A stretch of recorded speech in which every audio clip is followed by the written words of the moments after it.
There had been 6 break-ins on Pine Street in 3 months. The Johnsons lost their TV and laptop. The Patels had jewelry stolen. The Kramers came home to find their back door smashed and their savings gone. The police said it was probably kids. Opportunistic. They'd increase patrols. They didn't. I've lived on Pine Street for 43 years. Raised 2 children in this house. Buried my husband from this house. And I'll be damned if I'm going to be scared in my own home. So when I heard someone trying to jimmy my back door at 11 p.m. on a Tuesday, I didn't call 911. I turned on the porch light, walked to the door, and opened it. A teenage boy stood there, maybe 15, 16, skinny, wearing a black hoodie. Screwdriver in his hand, eyes wide with shock. We stared at each other. "Come in," I said. "I'll make tea." He blinked. "What, tea?" I was about to make some anyway. "You might as well come in and have a cup before you decide whether to rob me." I wasn't. Yes, you were. You're the one who's been hitting houses on this street. The Johnsons, the Patels, the Kramers, now mine. He took a step back. "I should go. You could come inside, have tea, we'll talk. If you still want to rob me after that, well, we'll deal with it then." "Why would you let me in?" "Because you're standing on my porch at 11 p.m. trying to break in, which means you're desperate. And desperate people make bad choices. But they're still people. So, tea." He looked at me. At the door. At the screwdriver in his hand. Then, slowly, he put the screwdriver in his pocket and followed me inside. Have you ever met someone at their worst moment and seen their potential? Share your thoughts in the comments. And if you want more stories about unlikely connections and second chances, hit that subscribe button and notification bell so you never miss our next story. I made tea, Earl Grey. 2 cups. Set them on the kitchen table. The boy sat stiffly, eyes darting around, looking for exits. For danger. "I'm not going to call the police," I said. "Why not?" "Because I want to understand why you're doing this first." "Does it matter?" "It always matters." He wrapped his hands around the teacup. Didn't drink, just held it like he needed the warmth. "What's your name?" I asked. "Why do you care?" "Because if we're going to have a conversation, I'd like to know who I'm talking to." He hesitated. Connor. "I'm Nancy. Okay?" Silence. He looked young under the kitchen light, tired, scared beneath the tough exterior. "How old are you, Connor?" 15. "Where do you live?" "Why does it matter?" "Humor me." "With my aunt. 3 blocks over." "Your aunt?" He nodded, defensive. So nothing. Just trying to understand. Understand what? Why a 15-year-old is breaking into houses. Maybe I'm just a bad kid. I don't think so. You don't know me. No. But one taught middle school for 35 years. I've seen bad kids. You're not one of them. How do you know? Because bad kids don't look guilty. You do. He looked away. "I should go." "Why are you stealing, Connor?" "I need money." "For what?" He stopped. Jaw tight. "For what?" I pressed gently. "My sister. She needs medicine. Asthma. The rescue inhaler costs $60. Our Medicaid doesn't cover the good one. Just the basic one that doesn't work as well. My aunt took us in after Mom died 2 years ago, but she can barely pay rent. I tried to get a job but no one will hire me. I'm 15, no work permit, no references.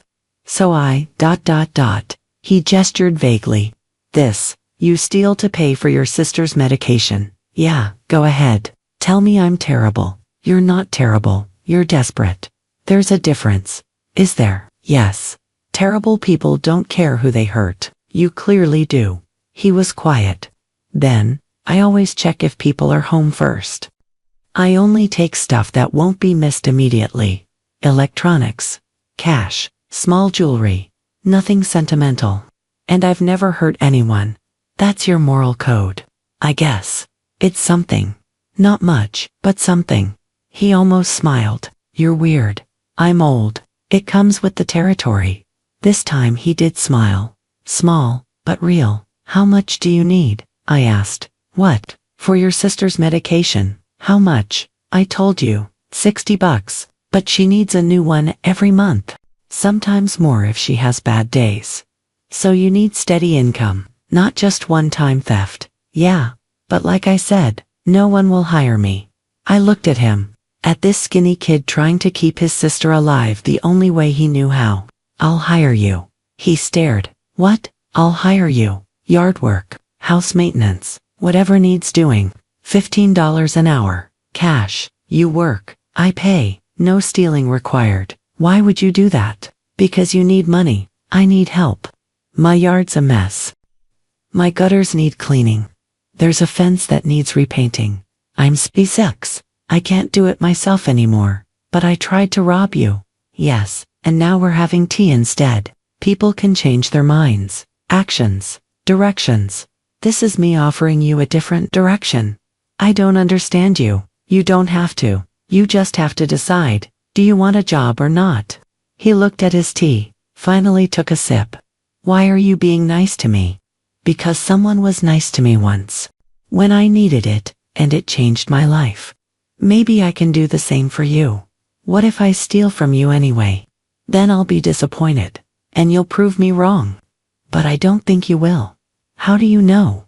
Because you're still here, drinking tea, instead of running. That tells me something. He was quiet for a long moment. Then, okay, I'll work for you, but I'm not good at stuff. I don't know how to do yard work, or fix things. I'll teach you. We'll figure it out together. When do I start? This Saturday, 9 a.m. Bring work gloves if you have them. If not, I'll provide them. Okay. He stood awkward. I should go, Connor. He turned. Does your sister have her medicine right now? She's okay for this week. I got one last week from the Johnson's house. They had cash in a drawer. Next time you need money for her medicine, you come here, you work, I pay. No more breaking into people's homes. Deal. He nodded. Deal. Good. Now go home. It's late. He walked to the door, stopped, looked back. Why did you really open the door? Because I heard someone trying to break in, and I thought, this person is either very desperate or very stupid.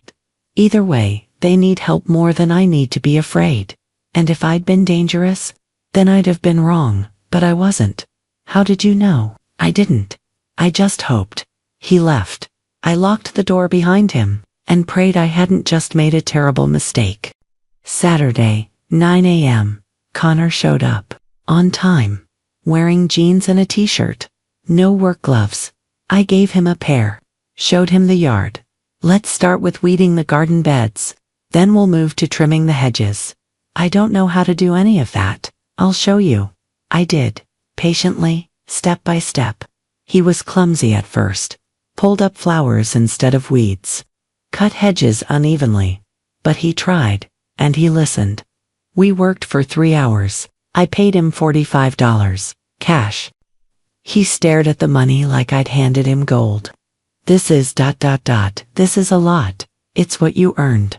For 3 hours. For 3 hours of work. Fair wage for fair work. Thank you. You're welcome. Same time next week. Yeah, okay. He turned to leave. Connor, how's your sister? She's okay. For now, good. If she needs anything, medicine, doctor, visit, anything you tell me, understand. Why would you help with that? Because she's 8 years old with asthma. And she shouldn't suffer because the system is broken. He nodded. Left. I watched him go, and thought, please let this work. Connor came back. On time again. This time I had him clean the gutters, rake leaves. He worked hard. Didn't complain. We took a break. I brought out lemonade. How's school? I asked. It's school. You go regularly. Mostly. Sometimes I skip. When Holly's sick, someone has to watch her. What about your aunt? She works 2 jobs, can't take time off. So you stay home? Yeah, Connor. You can't keep missing school. What else am I supposed to do? Good question. No easy answer. What if, when Holly's sick, you bring her here? He stared. What? Bring her here? She can rest. I'll keep an eye on her. You go to school. You do that. I raised 2 kids. I can handle one 8-year-old with asthma. But why? Because you need to finish school, and Holly needs supervision. This solves both problems. I can't ask you to, you're not asking, I'm offering. He looked torn. I don't know, double quotes, think about it. Offer stands whenever you need it. He nodded, went back to work. But I saw something in his face. Relief, hope, maybe even trust. It was week 4 when Connor brought Holly. She was tiny, big brown eyes, wheezing slightly despite the inhaler. Hi, she said shyly. Hi, Holly, I'm Nancy. You can call me Miss Nancy if you want. Miss Nancy, she repeated. Smiled. Connor looked anxious.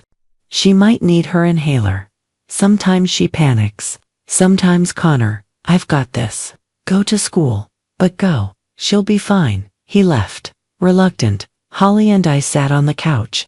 What do you like to do, Holly? I like to draw. I have paper and crayons. Want to draw? Yes, please. She drew for 2 hours. Pictures of flowers, butterflies, a house with people inside. Who's this? I asked, pointing to the drawing. That's me. That's Connor. And that's you. We're in a house together. Yeah, it's a happy house. My heart broke a little. It is a happy house. Can I come back? Anytime you want. Connor had been working for me every Saturday for 2 months. Holly came over twice during the week when she was sick. They both seemed, lighter. Less stressed. One Saturday, after work, Connor stayed for lunch.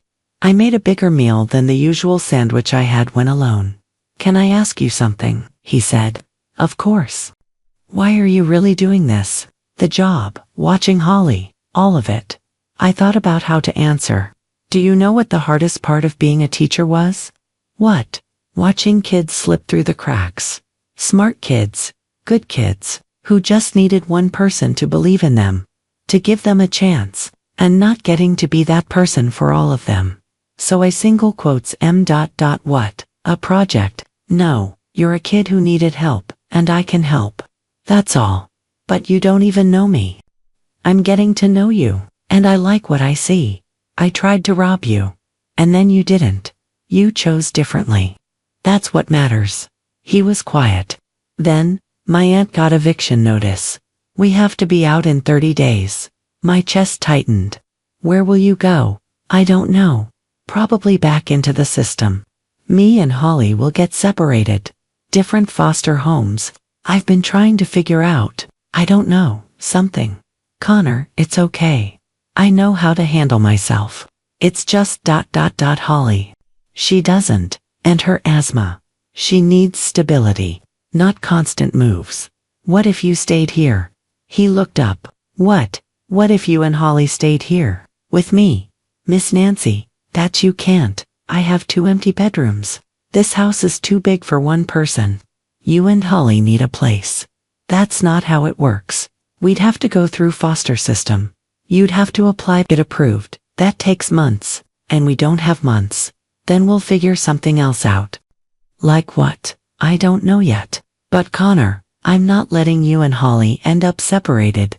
I've seen how much you care for her. Why do you care so much? Because you're good kids, and good kids deserve good lives. And because I paused. Because I'm 76 years old, my husband is gone. My children live far away, I'm lonely, Connor. This house is full of memories but empty of life. You and Holly, You make it feel like a home again. He stared at me, eyes wet. You really mean that? Every word. I don't know what to say. Say you'll let me help. Okay, yes, please. I called a lawyer, explained the situation.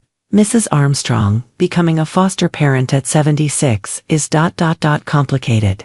I don't care about complicated. I care about those kids. The system prefers younger guardians. The system is failing them. I'm not. He sighed. I'll see what I can do. Connor and Holly's aunt got evicted. She was going to stay with her boyfriend, but he refused to let the kids go with her.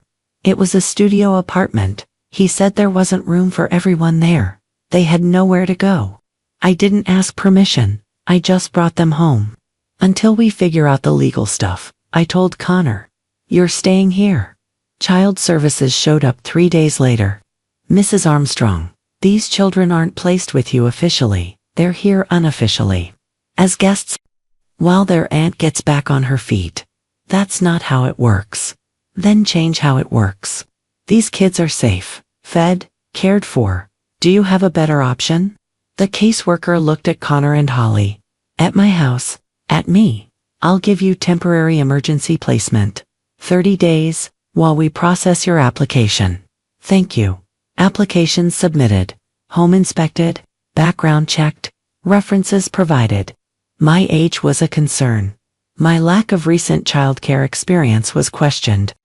I provided letters from former students, from neighbors, from Connor's school counselors who'd seen the change in him. Attendance up. Grades improving. No more skipping. Harley's asthma better. Stable environment. Regular medication. These kids are thriving. I told the review board, I'm 76, not dead.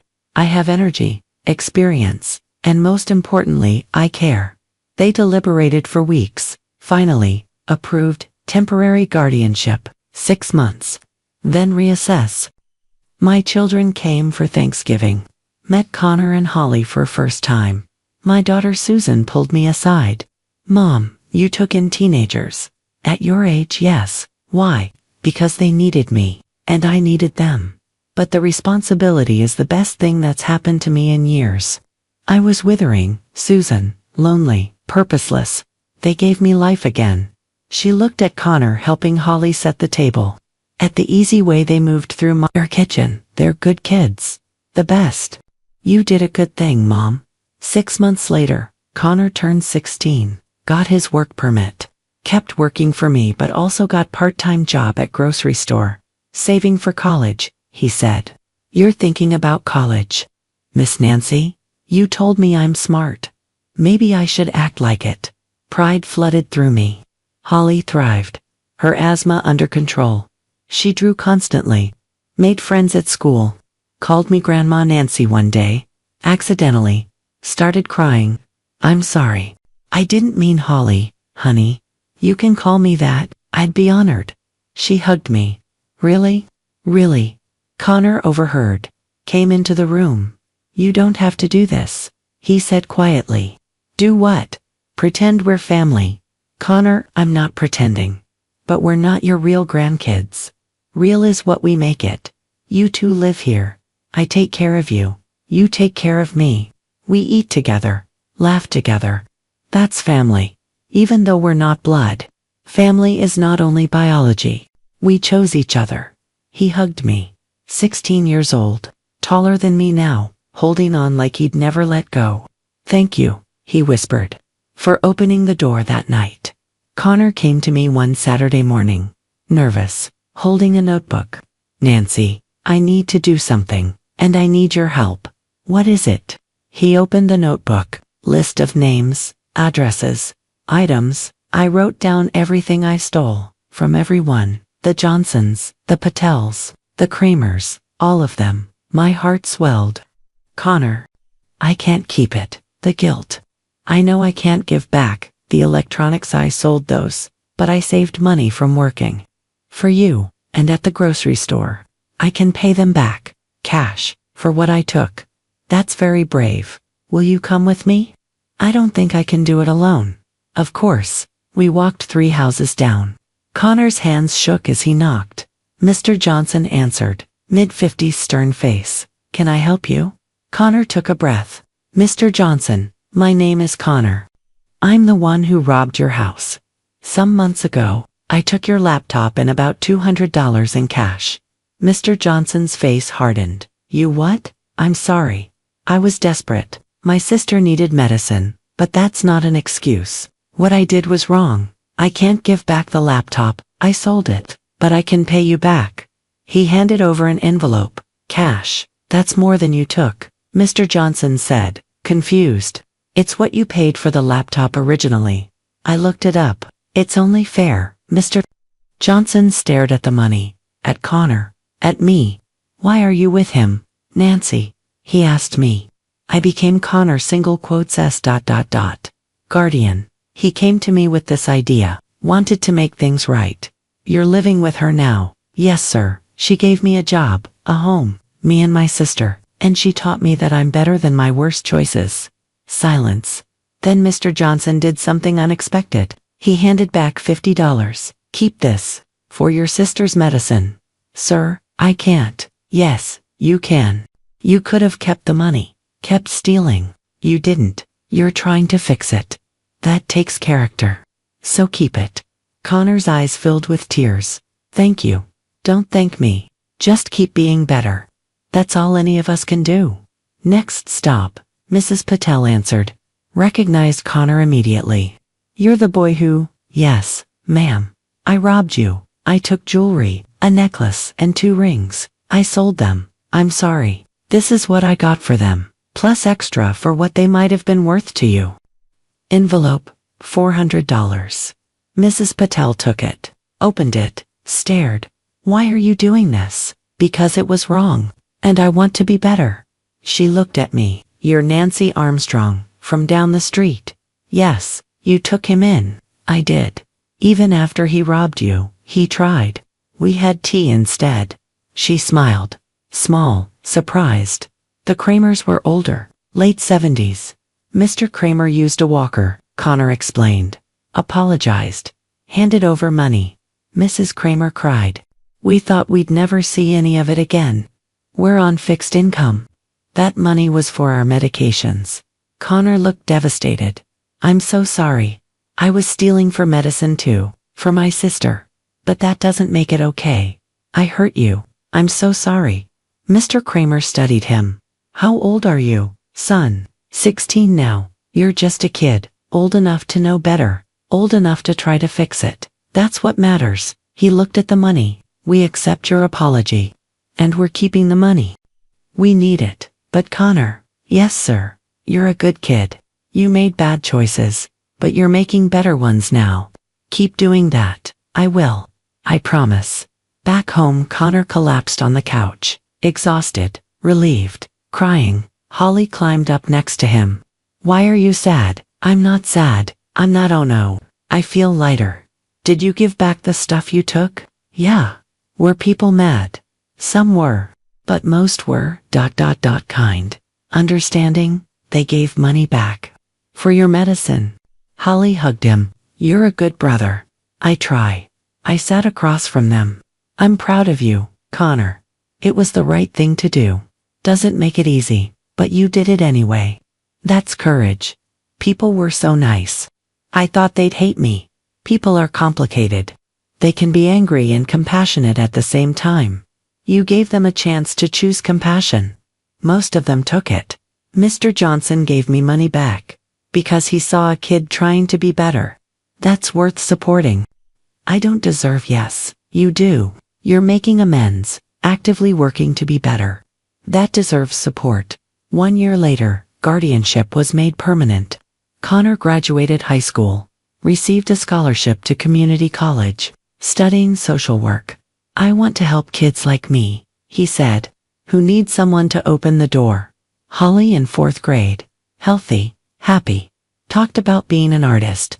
We were a family, unconventional, unexpected, but real.